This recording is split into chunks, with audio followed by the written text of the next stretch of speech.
안녕하세요. 기자왕 김기자 채널 김태현입니다. 어제 그러니까 4월 21일 새벽은 역사적인 날이었습니다. 가능성만 있던, 그러니까 현실 구현 가능하지 않다고 여겨왔던 원유 선물이 0원을 넘어서 마이너스 달러까지 나온 건데요. 가능하지 않다 여기던 미지의 영역이다 보니까 사건도 터지고 해프닝도 있었습니다. 일단 모르시는 분들을 위해서 왜 원유 가격이 마이너스로 떨어졌는지 알아보겠습니다. 원유 가격이 마이너스로 떨어졌는지를 질문했던 권준영님에게 이 영상을 바칩니다. 일단 선물이란 어떤 기초자산, 달러나 유로 같은 외환 혹은 나스닥, 코스피 같은 증시도 있고, 지금 말하는 이 원유나 옥수수, 돼지 같은 정말 원자재 같은 것도 있습니다. 이 해당 기초 자산 가격이 어떻게 될지 가격을 미리 예측하고 정하는 게 바로 이 선물인데요. 원유 선물은 요즘 유명한 박호두님의 영상을 보신 분들은 알겠지만 미래 원유 가격을 매수에 걸거나 매도에 걸거나 하는 건데요. 미래 원유 가격을 미리 생각을 하고 지금 이 가격이 상방으로 갈지 하방으로 갈지를 골라서 거는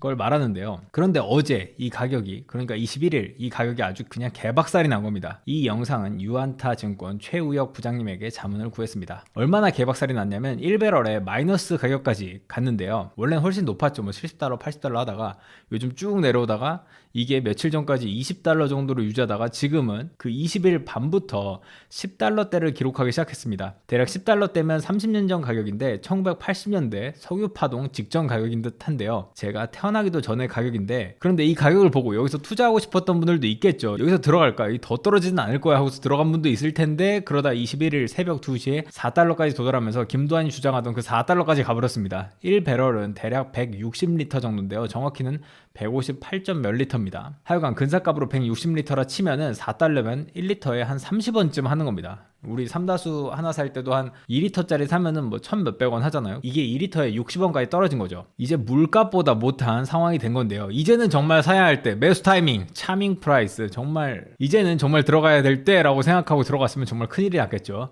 이렇게 4달러를 기록하면서 드디어 역사적인 날을 만들더니 아예 마이너스까지 그대로 그냥 곤두박질 쳐버린 겁니다. 이 0달러에서 드디어 마이너스로 가는데, 이 재밌는 건 증권사 시스템이 마이너스란 걸 어떻게 기록해야 될지 몰라서인지 이게 로직이 없었다고 해요. 원래 하락은 파란불로 기록해야 되는데 이 마이너스로 돌입하자 오히려 다시 빨간불이 켜지는 증권사도 있었다고 합니다. 우리한텐 재밌는 일이지만 이거 매수 물린 사람들한테는 악몽 같은 일이겠죠. 씨발 이걸 지금 봤네.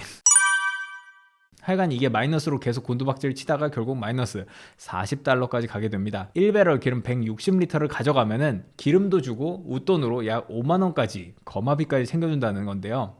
도대체 어떻게 이런 일이 일어난 걸까요? 먼저 선물 시장 자체를 좀 알아볼 필요가 있습니다. 선물의 만기 결제 방식은 몇 가지가 있는데 대표적인 게 현금 결제와 실물 인수 방식이 있습니다. 원유는 실물 인수 방식이기 때문에 실제로 원유를 가져가야 됩니다. 그러니까 선물 만기에 최종 결제 가격에 해당하는 인수 금액과 기초자산인 실물을 직접 교환해 결제하는 방식인데요. 이 기초자산의 실물을 직접 교환해 결제하는 방식을 실물 인수 방식이라고 합니다.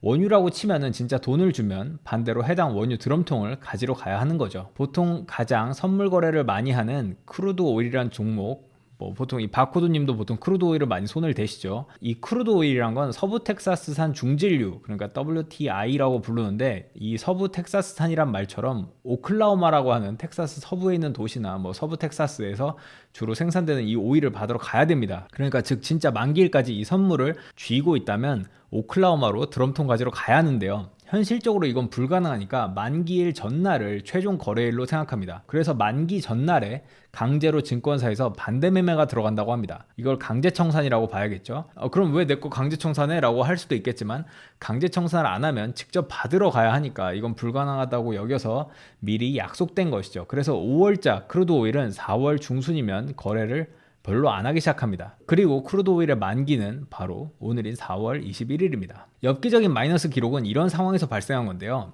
이제 시장 바깥으로 잠시 나와서 세계 상황을 한번 살펴보죠.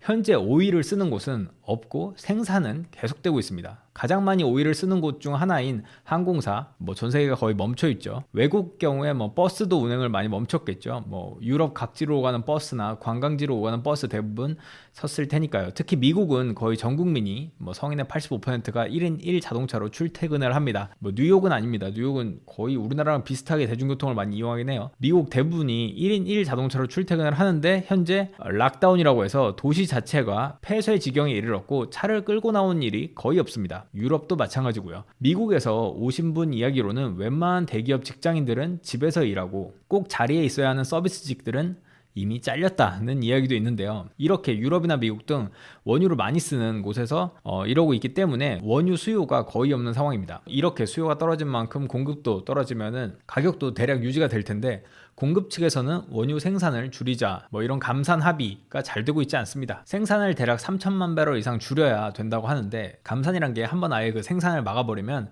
다시 재생산하는데 오래 걸리고 돈도 많이 들어서 뭐 웬만하면 안 막으려고 해요. 더군다나 이게 각 나라의 이익도 걸려있기 때문에 마치 범죄자의 딜레마처럼 합의가 어려운 거죠. 그래서 가격이 지금 계속 떨어지고 있는 겁니다. 다시 이 선물 시장 안으로 들어가 봅시다. 원래는 이 오일 선물 만기일이 다가오면 트레이더들은 선물을 항공사나 정유사 등에 넘기는데 지금은 넘길 데도 없고 필요한 곳에서 받아가는 곳도 없는 겁니다. 아니 아무도 안 받아가면 트레이더가 진짜로 기름통 갖고 받으러 가야 하는데 이걸 실제로 인수를 한다고 치더라도 지금 담을 유조선도 구하기가 어렵고 아주 처치곤란이죠. 막말로 물이라면 이거 그냥 땅에다 부으면 그만인데 이게 석유라서 버리는 비용도 만만치 않습니다. 그래서 이 선물을 넘기는데 오히려 웃돈이 올라가기 시작한 겁니다. 반면 5월물이 아닌 6월물은 현재 가격도 황당한 마이너스 가격이 아니라 22달러 정도에 거래되고 있고 내년 6월물은 36달러 정도 하고 있습니다.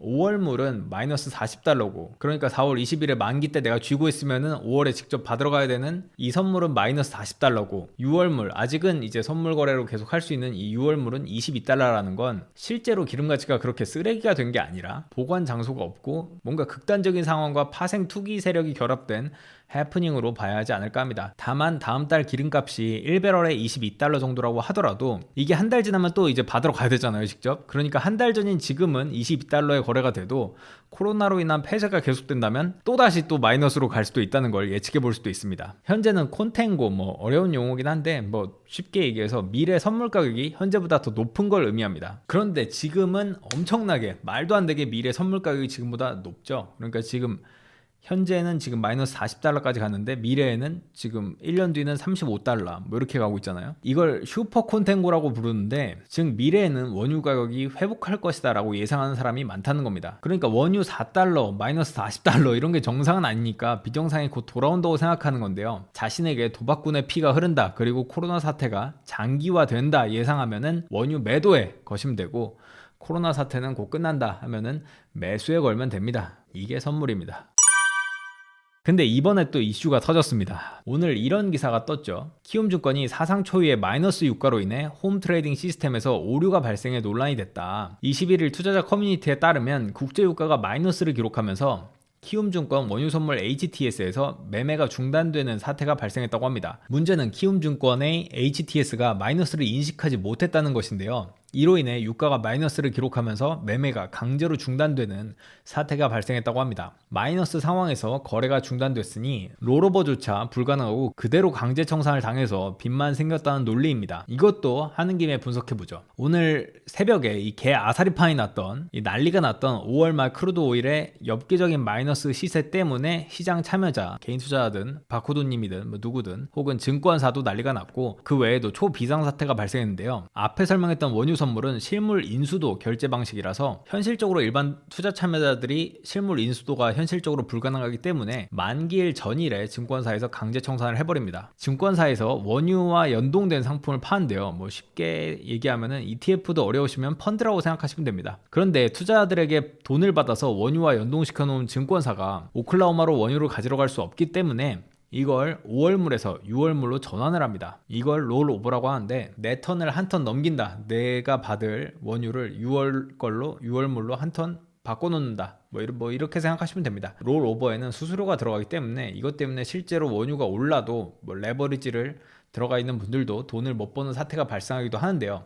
하여간 그거 넘기고 이렇게 일반인들은 강제 청산을 하고 ETF, ETN 등을 운용하는 증권사들도 롤오버를 하다 보니까 5월물 원유 선물을 들고 있는 건 만기일 당일에는 오일 수요가 실제로 필요한 정유사 같은 것만 남게 됩니다. 진짜 내가 받아갈 사람들, 내가 진짜 원유 뜨러 갈 사람들만 5월물의 만기 날에는 갖고 있는 거죠. 이렇게 만기일 당일에는 5월물을 거래하는 여타 투자 세력은 옆방인 6월물로 다 빠져서 놀고 5월물에 남아있는 건 선수들만 남아있기 때문에 정말 선수들의 영역이죠. 거래량도 미미하고 실수요자만 남게 되는 거죠. 그런데 사고는 미니 원유 선물에서 터졌습니다. 보통의 미니 상품은 절반의 틱 가치를 가지는 반면에 이 틱이 보통은 미니 나스닥 하면은 그 일반 나스닥 선물의 반으로 움직이는데 일반 원유 선물은 한 틱당 10달러인데 특이하게도 미니 원유 선물은 12.5달러입니다. 그런데 여기서 또 특이한 건 미니 원유 선물은 결제 방식이 현금 결제이다 보니까 만기일에도 거래가 가능하다는 거죠. 문제는 원유 선물 가격이 0.0%에서 마이너스 시세로 넘어갈 때 생겼습니다. 전무후무한, 증권사도 전혀 예상을 못했겠죠. 이런 일이 있을 줄. 증권사 전산엔 마이너스에 대한 로직이 없다 보니까 이 가격이 마이너스로 가면서 차트나 호가상으로 장대 양봉이 뜨게 됩니다. 빨간불이 갑자기 나와버리게 되는 거죠. 이 급등하는 시세로 나와버렸는데 앞서 말했듯이 이제 파란불로 내려가다가 마이너스로 가자 다시 빨간불이 떠버린 건데 투자자들도 기쁜 마음으로 0.01이 최하의 가격인데 그 가격에서 반등을 찍고 불기둥을 내뿜는다고 보여지면서 신난다 하고 마구 매수를 해버린 겁니다. 근데 이게 HTS 상에서는 수익으로 나왔는데 실제로는 마이너스가 돼버려서 HTS 상에서는 수익으로 잡혔지만 실제로는 엄청난 손실이 돼버렸고 본인의 예수금뿐만 아니라 추가적인 마진콜이 발생하게 됩니다. 마진콜은 쉽게 생각했을 때 도박에 판돈이 부족해서 판돈 더 가져와 라고 하는 겁니다. 투자자가 원유를 거래하려면 판돈이 있어야 하는데 손실이 커서 판돈을 다 날려먹은 거죠. 하여간 이게 1틱에 12.5달러, 1포인트에 1250달러나 되는데 마이너스로 가버리니까 최소 한 계약당 수천 달러의 추가 증거금이자 미수 채권이 발생한 것이죠. 미수 채권이란 건 원금이 다 털리고 난 다음에 추가 손실이 나는 것을 말하는데요. 증권사에 빚이 생기는 거라 안 채워 넣으면 대출 연체랑 똑같이 내용 증명이 발생되고 3개월 뒤에는 신용불량에 등재되는 무시무시한 존재입니다. 저번에 2개월 전인가요? 1개월 전에 크루드 오일 순간이동을 하면서 엄청난 하락장을 맞았죠. 뭐 이게 50달러에서 막 40달러, 30달러 이렇게 내려올 때 뭐 사라진 몇백 틱이 있었는데요.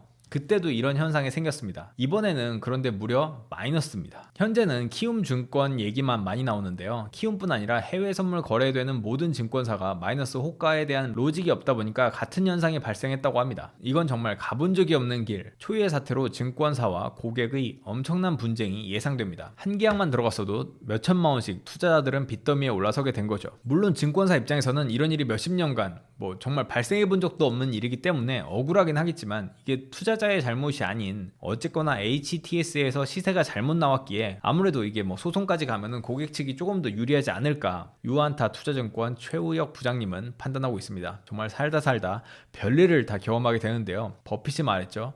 내 평생 처음 있는 일이다. 이 코로나 사태가 89년 자기 인생 평생 처음 있는 일이다라고 했는데 정말 웰컴 투 2020이자 새로운 시대가 아닌가 싶습니다. 정말 새로운 시대가 와버렸네요.